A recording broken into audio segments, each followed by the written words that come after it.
saw Adam Booth showing you how not to use one of these today in one of his videos. I thought, well, why not show you and Adam what these are actually for, and how you're supposed to use these, and why it's a bad idea to use gauge blocks like these with for checking micrometers. Well, potentially a bad idea anyway. So let's start with one of these.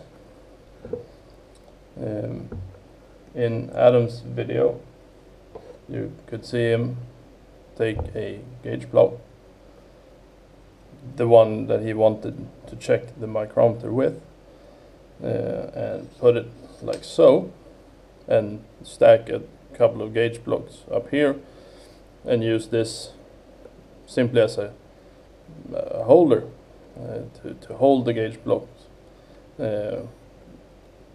in place to make it easier to check the micrometer against them, or against that one gauge block.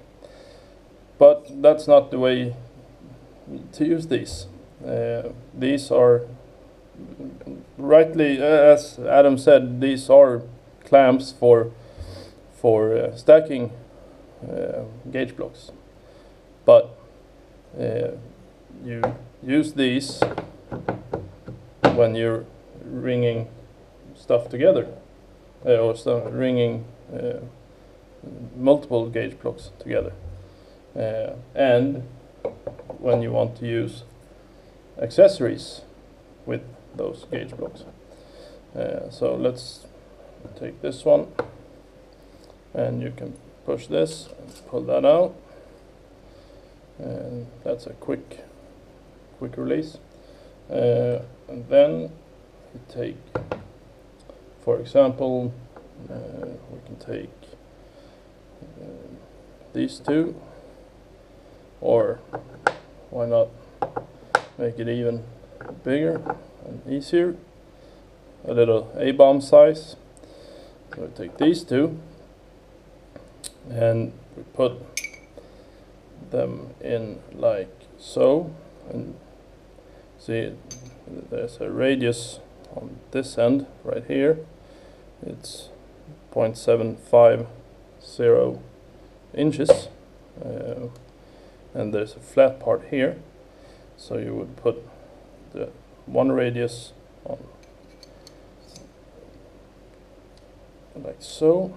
This is a bit tough to do. I'm a bit injured today. Put that right here, and then we put the other one with that radius going up like so, and we push this down like so, and tighten it. Let's see. Put this like that. So.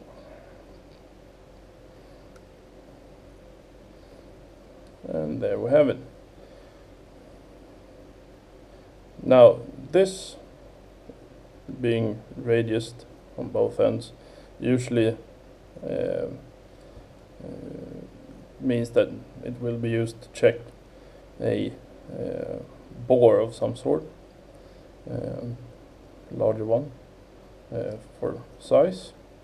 And yeah, but you could use it with, well, a larger micrometer than what I have here.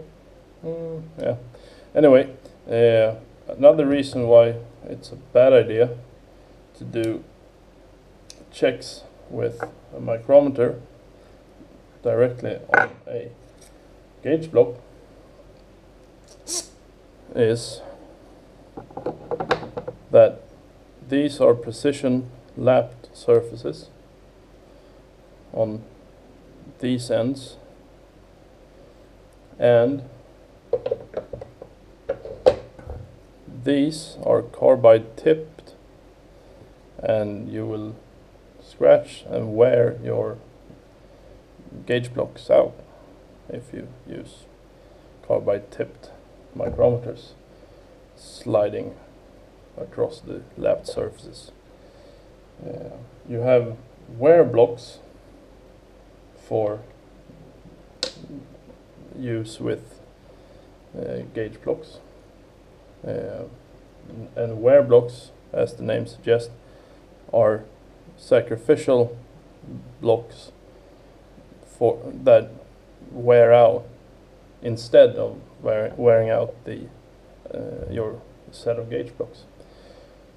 So you only need to replace these two once in a while when they are out of tolerance, and you keep your expensive precision gauge block set in nice condition and don't wear that out.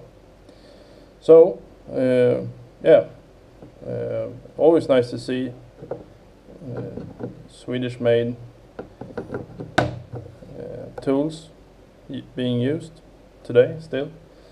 This set, if you haven't seen that video, is the set of accessories that Tom Lipton helped me get my hands on. I have a video you can look at if you want to. But yeah,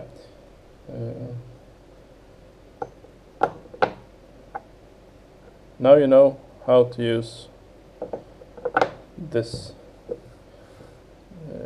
gauge block clamp accessory, and usually you would use one of these standards to check your micrometer with, and yeah, but I saw that Adam in his set of 0 to 6 inch micrometers, he didn't have standards, but they are readily available on eBay and a much easier way to calibrate your micrometers. And also, Adam showed you that he stacked the gauge blocks in one of these with two of them stacked like this, and one stacked like that, and like this, and then another one stacked like that, and said that yeah, now you can measure the distance between here very accurately for checking inside micrometers or other measuring instruments. But that's not entirely true. Sure, you think of these as precision measuring tools, but and they are, don't get me wrong, but only this surface and this surface is actually precision lapped. All other surfaces on these are not and precision lapped. They probably hold pretty good tolerances, but I mean they're not. Yeah, they are not the surfaces. They are not to be used as reference surfaces. Only these two are. If you have a very long gauge block, for instance, and you put it like this on top of two other gauge blocks that are standing like this, and measure across the top of the long gauge block,